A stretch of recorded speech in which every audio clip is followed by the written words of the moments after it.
Hey everybody, it's Anna. Time for the last card in this week's tarot story. So we close with the Queen of Wands reversed. So this week's tarot story has been cups and wands. It's been the heart and it's been passion and vitality and energy. And I think that's important because we're bouncing back and forth between how we feel and our energetic expression. And so the Queen of Wands is probably the best card to end this tarot story on, I think, because the Queen is about the broadening of a gift. Wands are connected to fire and to that vision and that confidence and inspiration. So when this card is upright, we can see this is a very sunny, beautiful queen. She's got a sunflower and she's a light in the world. People want to be around her. And she expands the experience of passion because people feel impassioned around her. That's why they want to be around her. That's why she is inspiring, is because she is on fire. And when you're around her, you catch fire. And there's also this little black cat, which I like to point out sometimes, which suggests she's kind of a witchy. She's a witchy energy. She's magical, right? So when the card is upright, it suggests that we are that light in the world. People are being inspired by us. They're drawn to us. We are making the world a brighter, more vibrant, more passionate place. That's a good thing. But the reversal suggests that that's not the reason we're doing this. We're not doing this to be a blessing to others. First of all, we're doing it to be a blessing to ourselves. We don't want to dedicate our energy and our focus on other people to the point that we no longer take care of ourselves. And that feels like it's been an ongoing lesson of this week's tarot story. The Three of Cups reversed was our first card, and that was about celebrating yourself, having your own party, being your own cheerleader, recognizing that if you don't have abundance within yourself, if you haven't cultivated abundance within yourself and solved whatever deficits you have within yourself, then you are already coming to the world from a place of scarcity. Now, you may have a lot of power built up, like this Queen of Wands. She's really sparkly and really lit up, and people are still going to benefit from being around her. It's just not sustainable long term because she's working at a deficit.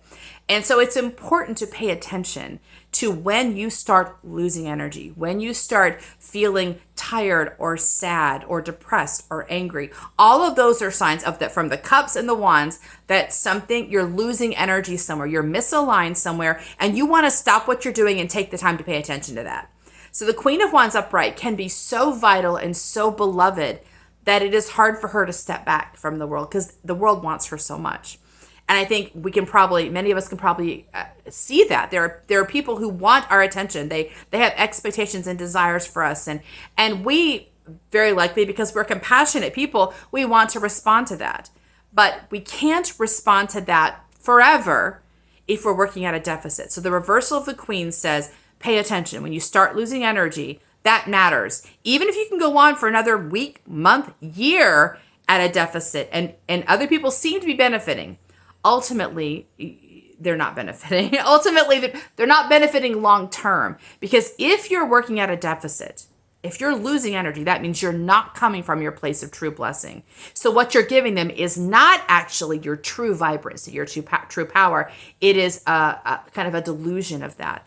And so you're not inspiring them to find their own passion. You're giving them your passion, which is like, giving someone a fish instead of teaching them to fish, right? You want to be in your own passion first, because when you do that, you inspire others to find their passion, not to take yours to make their life brighter, but to make their own lives brighter themselves. And that's an important distinction to realize. When you're at a deficit, you're giving from a deficit. That's not power. That's, kind of like codependence. It's like people are relying on you for their vigor instead of finding it themselves. So it looks like blessing, and it can feel like blessing. It can feel like comfort, but long term, it's not sustainable. Long term, it's not expansion. So consider how you bring this energy to yourself. How do you let yourself feel your own passion, enjoy your own passion, light up your own life? Be there first and figure out if there's anything blocking that for you and solve it. Just like the Three of Cups reverse we had on Tuesday. Solve the problem of the deficit within yourself. Address it and release it. And then you will naturally go upright. That'll happen naturally. See you next time for our next tarot story. Bye.